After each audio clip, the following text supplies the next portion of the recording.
If you are new to this channel and enjoy the content that you see, then don't forget to hit that subscribe button and turn on all notifications to be alerted and notified whenever a brand new video is posted onto this channel, along with following me on these social media platforms to stay connected with me at all times. Also, feel free to check out all of your favorite videos and playlists located down in the description box below. Thank you so much for your continued support. Now let's begin. With Halloween 2018 now officially in the history books, fans of the Halloween franchise are begging the question as to where exactly is this franchise heading in the foreseeable future. With Michael Myers potentially having to be alive for a sequel, what exactly can we expect from Michael Myers in the next Halloween movie? Many people within the fandom have been speculating that perhaps this will be the final time Michael Myers is going to run rampant in Haddonfield, while others were suggesting that perhaps maybe Michael Myers is going to finally end up killing Laurie Strode before having to go after her family. Now, whether you agree or disagree with the idea of Michael having to live on or Michael having to die, I would like to get your comments and feedback in the comment section below as to how you, the viewers, would set up the sequel to Halloween 2018 in the comment section below. Because when having to subjectively base my opinion as to what I saw, I think the next Halloween movie, which is going to continue the sequel of the original and the 2018 movies, should be the final installment within the franchise that concludes the story of the Strode family. Now, whether or not they plan on doing any more potential reboots or remakes in the future is entirely up in the air. We saw what happened with Rob Zombie's version of having to recreate Halloween, and that was subjective in people either having to like the movie or hate the movie and what it had to offer. Now, I do think that this franchise does have potential in having to take the narrative of Laurie Strode's family and having to continue the story from there, because I don't see Jamie Lee Curtis reprising her role as Laurie Strode for too long.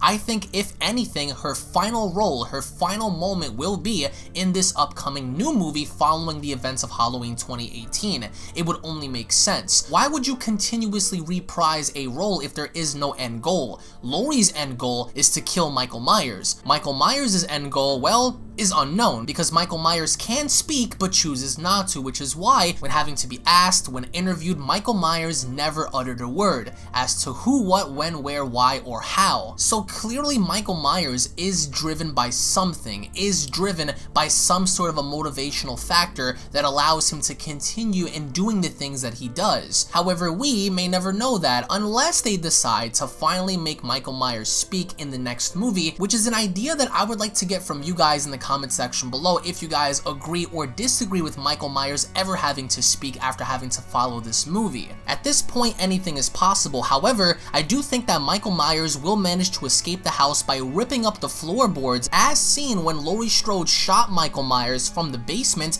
and I do think that he will return to Haddonfield and attack the people of Haddonfield 1 year later. I would have Laurie Strode survive this, but more or less after having to learn of Michael's reappearance, that's when she begins to panic and go crazy again. Prior to this idea, Laurie Strode should finally release the hate from her heart, release the vengeance, release all of the animosity she had, because prior to encountering Michael Myers once more, she has the assumption that Michael had finally died in the house. But in fact, 1 year later, she comes to find out that people all of a sudden are dying and she doesn't have a clue as to why, which could ultimately set up Michael getting his revenge on Laurie Strode for doing what she did and having Michael finally be able to kill off Laurie Strode for good. But then the question begs, what about Karen and what about Allyson? And you would only think that after having to be trapped in a basement while the house is on fire and the last thing you see are 3 women that you attempted to kill staring back at you at your inevitable death and hoping that you die right before their eyes, I think Michael Myers in this upcoming movie needs to be more vengeful and more hateful than how he ever was before. Granted, the Shape doesn't really have any agenda.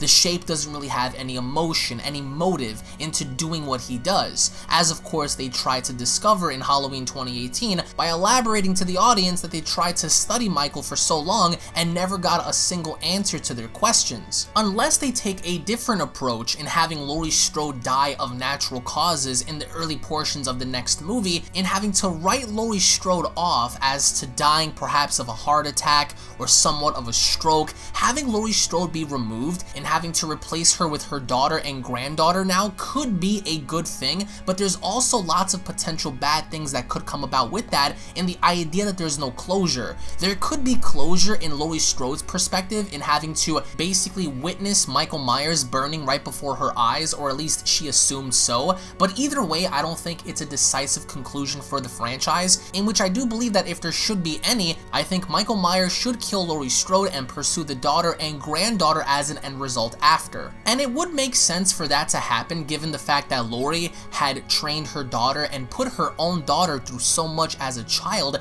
that she already has these natural surviving instincts and experiences to survive someone like Michael Myers if he were to come around. Although Halloween 2018 was politically driven, and it would be suited that way for a sequel in having two women oppose a menacing male-like figure, I still think that the overall conclusive story for this should be Michael kills Laurie, and potentially, if they want to go in that direction, have Karen and Allyson kill Michael Myers, specifically Allyson, because Allyson gravitated towards her grandmother more due to the connection and experiences she had with her in comparison to her own mother. However, if this were to happen, I definitely think that Michael Myers and Laurie Strode ought to have more screen time in seeing them fight in comparison to what we saw in Halloween 2018, which is why so many people liked H2O a bit more in terms of its action sequences, is seeing Michael pursue Laurie non-stop throughout the film. And with this, for a sequel, if there is to be a be-all end-all conclusion, there needs to be more screen time involving Michael having to fight Laurie and Laurie having to fight Michael. None of this cat and mouse chasing like scenarios, but instead having there be a definitive closure behind their motives, in my opinion having to see Laurie bite the big one and having Michael take her out. Now, there is no conceivable way based on logic that Allyson is going to be the next person who is going to play the antagonist in the Halloween franchise. It just wouldn't make any sense. We're not going to follow Halloween 4, Halloween 5, or Halloween 6 with the narrative of the niece, but instead it just wouldn't fit the main overall goal in seeing the conclusion of the Strode story in her pursuit, Laurie's pursuit of Michael Myers following the events of Halloween 2018, and now to just simply have Allyson be the bad person here, to be the person that's going to be behind the killings or the slayings, or having to have a different motive and mindset to where she becomes evil, just really wouldn't stick in comparison to having the original concept be told to where Michael is pursuing the Strode family and their motive is to finally take him down by any means necessary. Another really cool idea to have for the sequel is for them to finally bring back Tommy Doyle and Lindsay Wallace, but again, that remains to be unknown because we don't know the current sequel plans and what they want to do. Keep in mind, they wanted to shoot the movies back to back, but hesitated to do so just to see how this movie was going to do in the box office, particularly before they made any executive decision to move forward. So I think the seeds have already been planted with Allyson, and I do think that if they decide to even continue the franchise forward in following a sequel after the sequel, then they could ultimately use the Allyson figure as the next Laurie Strode. Someone who's continuously trying to study Michael, someone who's experienced Michael as a means in the first movie and in that particular sequel. So Allyson could replace Laurie in being the next Laurie, but then again, you can't replace Michael. There can only be one Michael Myers, and at this point, since they humanized him, he's very old, and anything that ages does have an expiration date, which means that eventually he has to die by any means necessary. So how exactly are they going to take that approach in having to more or less deconstruct that narrative in making something make sense to where they can also still continue it down the line? If you want to incorporate the novelization of the Halloween movie with the spirit of a Celtic boy having to possess Myers' body, they could ultimately run with that if they want to allow this spirit-like entity to be a factor in this movie. Then they could allow it to where Michael Myers' spirit simply just transfers in another vessel to where he ultimately continues his killing spree as a means. But then again, I think that would be completely stupid, or even having a copycat killer, I think really wouldn't make sense in having to see someone try to mimic Myers until of course Myers does come back. But I think that this approach is very unique in its sense to where they could do anything they want so as long as it makes sense, and at the end of the day, if you please a certain crowd of people, you're going to ultimately displease the other half because, well, that's just how entertainment works. But in the end, I would like to know what you guys have to say down in the comment section below. What are your thoughts on this potential sequel? What would you guys like to see? And narratively wise, what do you think would be the best way for them to approach the sequel, in your opinion, having to tell the final be-all end-all Halloween movie in this next installment? Let me know your thoughts down below, everybody. Thank you all so much for watching. If you guys love horror and are new to this channel, don't forget to punch that subscribe button, turn on all notifications, slap a like down below if you guys love Halloween and are excited for this upcoming sequel whenever it's going to be announced. Thank you all once again, and I'll be seeing you all down in the comment section below. Have a great day, everybody. Peace.